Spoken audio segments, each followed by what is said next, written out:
Stage پر تشریف لائیں اور اپنے خیالات کا اظہار کریں. جناب عبدالغفار مہانا صاحب.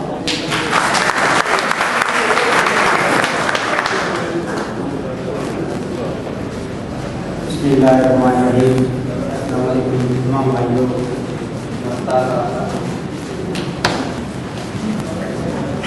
فانوس بن کے جس کی حفاظت ہوا کرے وہ شمع کیا مجھے جسے روشن خدا کرے.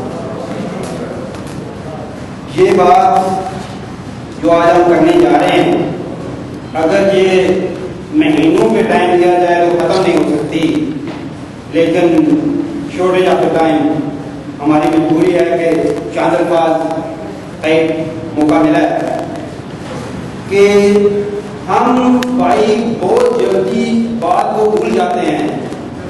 ہم یہ بھول چکے ہیں کہ ہماری مائیں، بہنیں، بیٹیاں، بھائی، بزرگ لاکھوں کی تعداد میں شہید ہو چکے ہیں.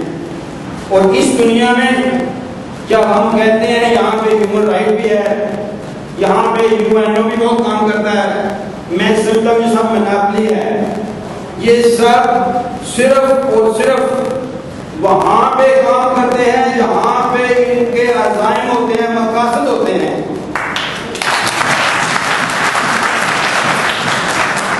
یار یہ کسی کو نظر نہیں آ رہا دنیا میں، یہ کیسی دنیا آج وہ ایک سیکنڈ کی بات کہاں سے کہاں تک چلی جاتی ہے. کیا ہمارے بہن بھائیوں کو نظر نہیں آتے؟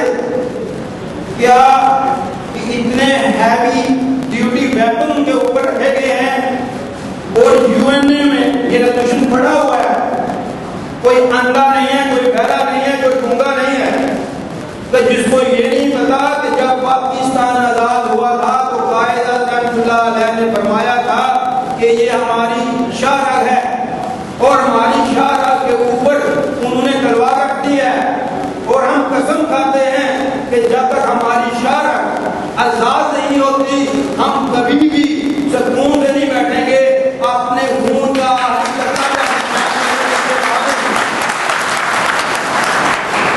پھر وہی بات ہے کہ ٹائم کی شارٹیج ہے اور کہہ رہے ہیں کہ ٹائم بھی تھوڑا ہے.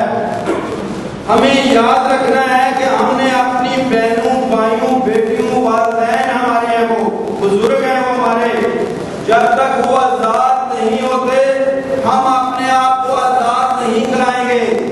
یہ ہم کو آج وعدہ کرنا ہے. ہم بھول گئے ہیں کہ ادھر ہمیں گردن پہ چھری چل رہی ہے، ادھر ہم اس کی سیلیبریشن اس طرح منانے سے ہم آزاد ہو گئے ہیں. ہم آزاد نہیں ہوئے. اور آج میں ریکویسٹ کرتا ہوں کہ ہر قسم کی سیاست کی جائے اگر وہ کرنا چاہتا ہے تو، لیکن کشمیر کے کاز کے اوپر کوئی بھی سیاست کیونکہ اس کاز کو جو آدمی سیاست کے روپ میں لے کے جائے گا ہمارے لیے وہ غدار ہوگا اور ہم غداروں کا ساتھ نہیں دیں گے. ہم اپنے اس قائد کی اس فرمان کا